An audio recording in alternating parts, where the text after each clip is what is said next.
Assalamualaikum warahmatullahi wabarakatuh.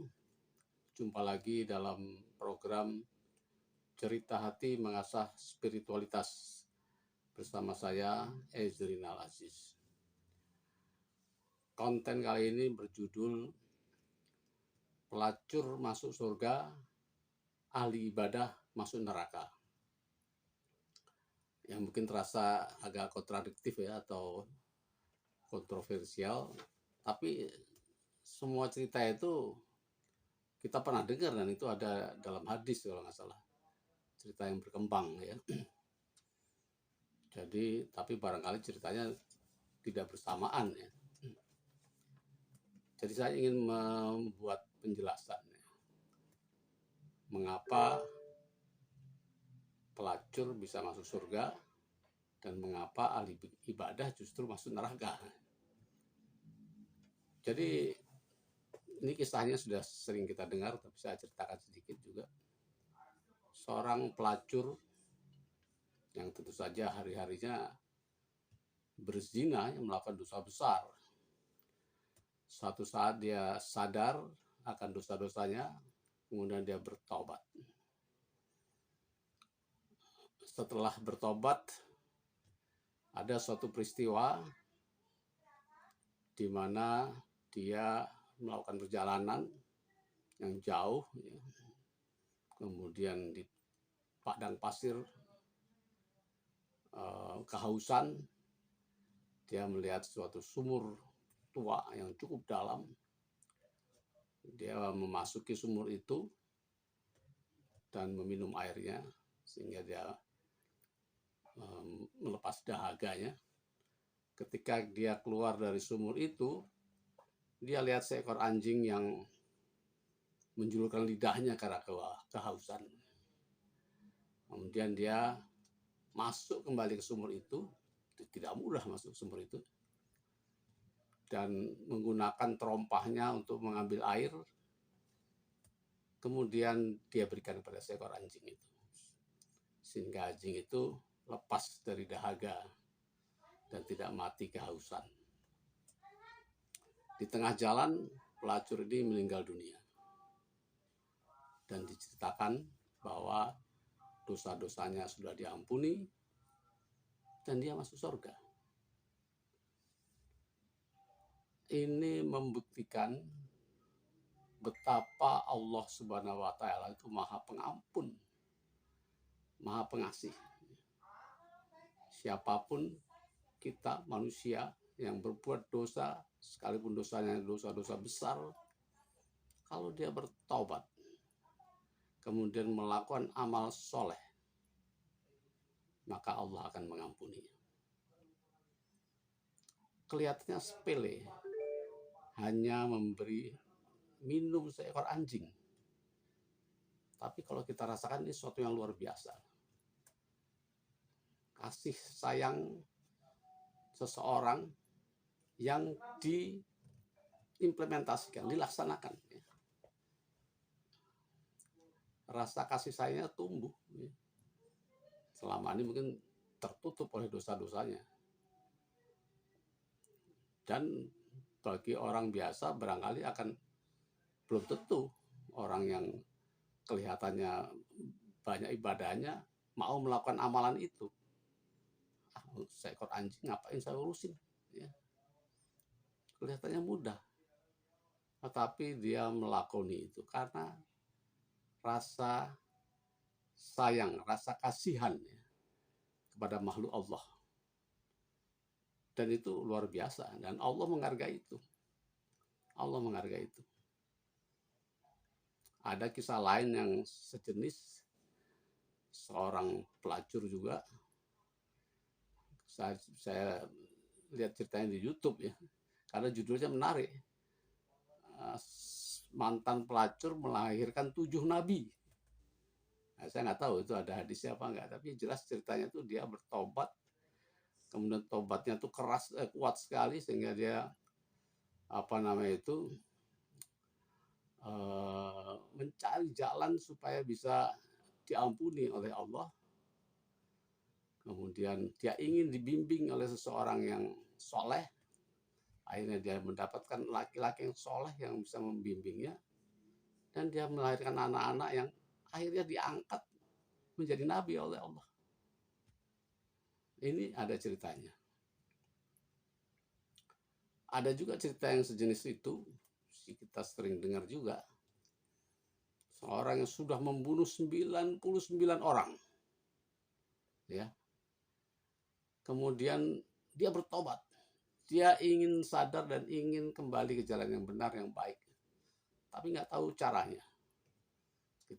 Dia tanya pada seorang, saya sudah berdosa sekian, membunuh sekian banyak orang dan melakukan dosa-dosa yang lain. Tolonglah saya, tunjukkan pada saya seseorang yang bisa membantu saya. Wah, kamu dosanya terlalu besar. Nggak ada, nggak bisa diampuni. Wah, marah dia, dibunuh lagi jadi 100 orang yang menggenapi yang dibunuhnya. Tapi dia tetap ingin bertobat. Dan dia tanya lagi pada seseorang, oh, ada orang alim di sana. Tempatnya di sana sekitar berapa puluh kilometer dari sini. Cobalah kamu ke sana. Mudah-mudahan kamu dapat petunjuk pada orang itu. Dan dia berjalan kaki ke sana. Karena keinginannya kuat sekali untuk bertobat, untuk menjadi benar. Di tengah jalan dia meninggal. Diceritakan ada pertengkaran antara nabi dan antara malaikat. Ini orang mau dimasukkan ke surga atau ke neraka. Dua malaikat itu berdebat. Akhirnya kesepakatan mana jarak yang lebih dekat dia. Jarak tobatnya, yaitu jarak tempat itu ke orang alim, atau jarak dosanya, jarak tempat itu ke di mana dia mulai berniat untuk melakukan perjalanan. Ternyata lebih dekat ke orang alim itu, sehingga dia masuk surga. Kelihatannya mudah ya, tapi sebetulnya tidak mudah. Orang untuk bertobat itu tidak mudah, ya. Dan keinginan yang kuat, kemudian dia melakoninya dengan segenap hatinya, itu Allah menilai. Allah Maha Pengampun, Allah yang bisa melihat gerak hati kita. Nah, sebaliknya, ada ceritanya juga dalam hadis.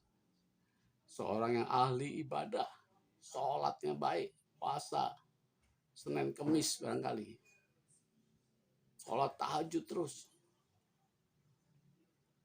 Tiba-tiba ada suatu peristiwa, kucingnya merobek-robek pakaian atau tasnya yang bagus, yang mahal, jadi rusak.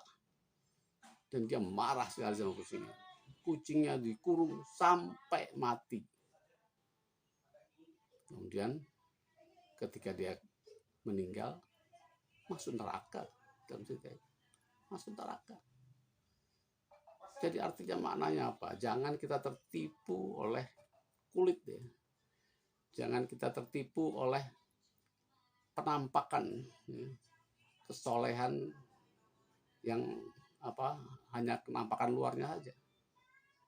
Kesolehan itu harus diikuti dengan akhlak dan sikap-sikap mulia, amal perbuatan.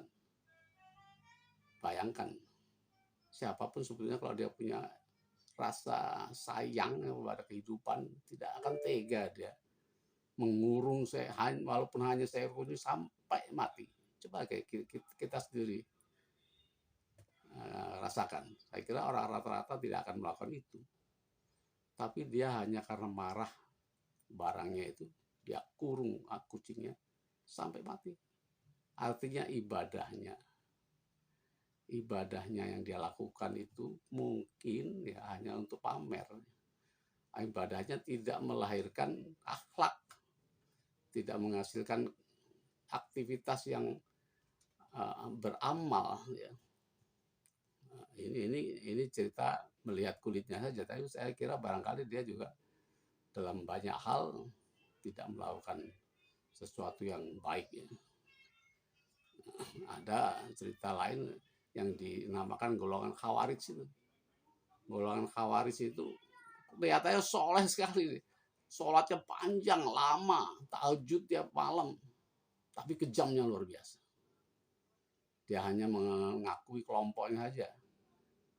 Di luar kelompok itu, kalau dia tidak sesuai dengan pandangannya, itu musuh dan akan dia perangi. Ini kelompok ini oleh Ali bin Abi Thalib dibasmi. Karena dia sebetulnya hanya tipuan saja, hanya kulitnya saja. Jadi agama itu harus utuh. Ya. Ibadah harus menyebabkan akhlak kita juga baik. Ya. Kemudian akhlak itu ditujukan dengan sikap yang kasih dan sayang terhadap manusia dan juga lingkungan makhluk ciptaan Allah Subhanahu wa taala. Jadi begitu dua kisah ini mungkin menginspirasi, marilah kita beribadah dengan baik, kita sempurnakan ibadah kita untuk menjaga hati kita selalu dalam keimanan dan menumbuhkan akhlak dan kasih sayang terhadap sesama dan alam semesta. Demikian kultum kali ini. Terima kasih. Sampai jumpa lagi pada topik-topik berikutnya. Wassalamualaikum warahmatullahi wabarakatuh.